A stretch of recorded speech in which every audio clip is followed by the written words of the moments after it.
What I'm about to say in this out recording, it makes sense. Probably you understand this without me saying it, but I need to remind you of it because in daily life you tend to forget about this. Do not help Satan in trapping you, or better said, unlearn trapping yourself, unlearn setting yourself up. Now, people use this phrase, setting yourself up, in the world to teach you not to expect anything, to just accept things as they are, and not to fight or resist anything. I'm not teaching that here. What do I mean with setting yourself up? Nobody in the right mind would set themselves up. And here's the thing, 99% of the people, even common people, don't do this on purpose. Because remember, nobody in the right mind would even want to set themselves up. Just understand that this world taught you to be self-destructive. The ways of this world are self-destructive. So the ways of this world will lead you to become extra vulnerable to predators while you're not aware of it. That's why you ought to unlearn the ways of the world. Now, what is it of the world that you need to unlearn? Now, I'm glad you asked. Here it comes. Stop associating predictability with safety. Predictability is that predictability. When something is predictable, you can expect what will happen. When it comes to machines, that's a handy thing. When you enter your car, you want your car to be predictable. Because when you're on the road, you want that when you press stop or when you step on the stop handle, that it stops. You don't want to step on the stop handle and the car keeps going. Okay, so predictability has its purpose and its necessity in certain contexts. Okay, that's true. Predictability, however, on its own, by itself, does not guarantee any safety. And that is what you need to learn. Predictability in itself, without the proper context, does not guarantee nor secure any safety. Yet, most people associate predictability with safety because it grants them a sense of control. And they confuse this sense of control with real safety. This confusion of having a sense of control with real safety is something the fallen mind of mankind is easily trapped into. And people don't even notice they've been trapped into this way of thinking by associating predictability with safety. The world around you sets you up to think this way. Now I'm telling you, I'm alerting you, unlearn this association because this association is not true at all. Don't you understand that when you hold on to predictability, you're not walking by faith? I mentioned before, predictability has its purpose and its right place. I already explained when it comes to machines, when it comes to computers, when it comes to cars, or when it comes to vehicles, you expect the machine to be predictable so you can handle the machine. But when it comes to life itself, unlearn this mechanical way of relating to other people and yourself. It won't do you any good. It won't. It is this stronghold of predictability that blinds people from looking beyond, from looking at the bigger picture. It's this stronghold of predictability that traps people in the matrix, that keeps people in deception. Why? Because understand the following. A deception will only be effective if the deception offers you something. Especially if the deception offers you something that's relevant to your immediate needs. Or in some cases your long-term needs. But most of the time a deception is effective. It blinds you because it relates to your immediate needs. And because your immediate needs are gratified, or a crisis in your life is addressed with instant relief. Because of that, your focus is taken away by the gratification or by the solution that's offered. And because you're so into the solution, you don't look at the bigger context of what's really going on.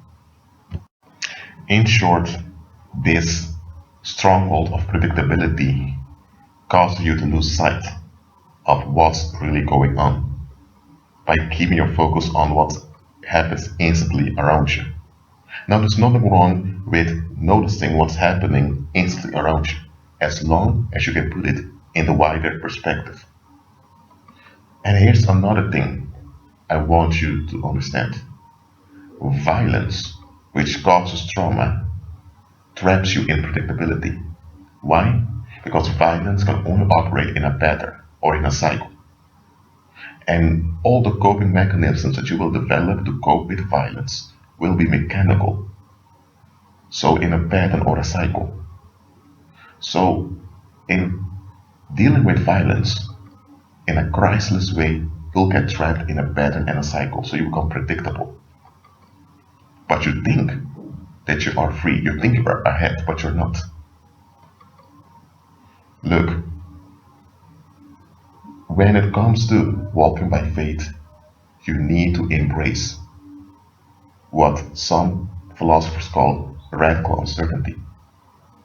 I seldom promote concepts that worldly philosophers come up with, but what radical uncertainty really comes down to is the fact that you realize that you are not certain of everything. That suddenly anything can happen that shifts everything and turns everything upside down. So you stop holding on to the predictability of daily life. That's what it comes down to. When you let go, I'm saying when you stop relying on the predictability of daily life, it's then that you embrace radical uncertainty. In that state, you're open, you are alert, you pay attention to your environment. But as we all know by now, common people in general don't want radical uncertainty. They're stuck at this mental equilibrium that we call society. Because common people in general are control freaks. You may have noticed this. Anytime you move in a way that's not scripted by society, they get frightened. They get anxious. And you've learned not to provoke them to become anxious because it may turn out into violence against you. That's how society bullies you into conforming. Now, there's nothing wrong with conformity in itself, as long as what you're conforming to is not self-destructive in the long run. And society, as a fear construct, is self-destructive in the long run. But we don't see that because we're deceived by the short-term advantages and the fleeting pleasures that society provides us when we conform to it.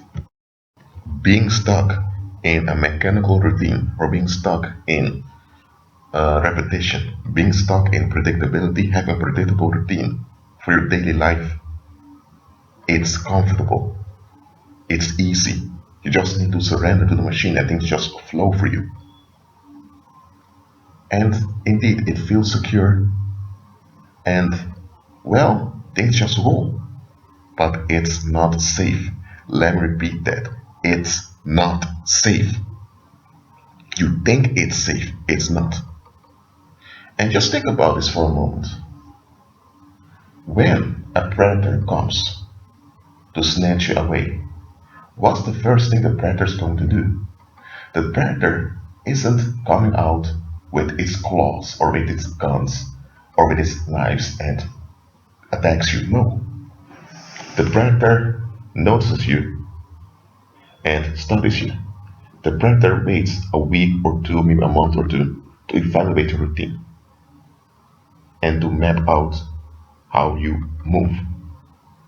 And once the predator notices that you are stuck in predictability, the only thing the predator has to do is to map out your pattern.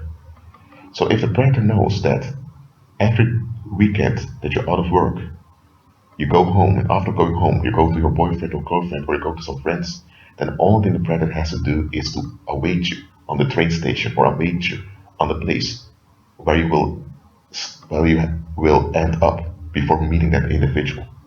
If you have to cycle, if you have to go on your bicycle towards Central Station, then the predator knows that between the marketplace and Central Station, there is that he can encounter you every Friday. So if he knows that about you, he will wait there on a Friday, and when you pass by on your bicycle, two other people that assist him come and snatch you away.